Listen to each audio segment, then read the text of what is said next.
নমস্কার। আজ বিসর্গ সন্ধির একটি বিশেষ নিয়ম আমরা শিখে নেব। দেখুন, পুনরপি এই যে উদাহরণটি, অর্থাৎ যখনই আমরা র ধ্বনি উচ্চারণ পাবো কোনো শব্দের মধ্যে এবং তখন আমাদেরকে সন্ধি বিচ্ছেদ করতে বলবে, তখন অধিকাংশ ক্ষেত্রে আমরা সেটা বিসর্গ সন্ধি করব। কিরকম? দেখুন, পুনরপি আমরা লিখব পুন, এই রয়ের জায়গায় আমরা শুধুমাত্র বিসর্গ বসিয়ে দেবো। রয়ের সঙ্গে কি অন্য কোনো ধ্বনি আছে? আকার, একার, হ্রস্বইকার, দীর্ঘইকার কিচ্ছু নেই।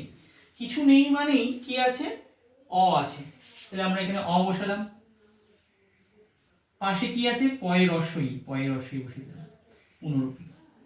ঠিক একই রকম ভাবে দেখুন, এখানে প্রাতরাশ, প্রাত যেমন ছিল তেমন বসে গেল এখানে। রয়ের জায়গায় বিসর্গ, রয়ের সঙ্গে আকার ছিল, এই আকারটা এখানে আ চলে আসলো, তালব্যস্য ছিল, তালব্যস্য বসে গেল।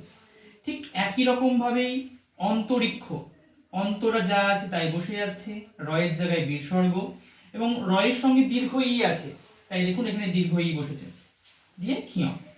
অন্তর্ধান, এখানে ধয়ে রেপ আছে, তাহলে কোথায় র উচ্চারিত হচ্ছে?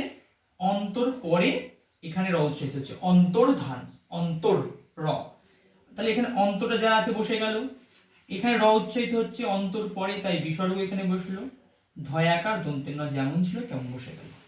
এবার আপনাদের কাছে প্রশ্ন, এখানে নি যুক্ত উপমা, এটার সন্ধিবদ্ধ পদ কি হবে এবং অন্তরাত্মা এটার সন্ধি বিচ্ছেদ কি হবে জানাবেন।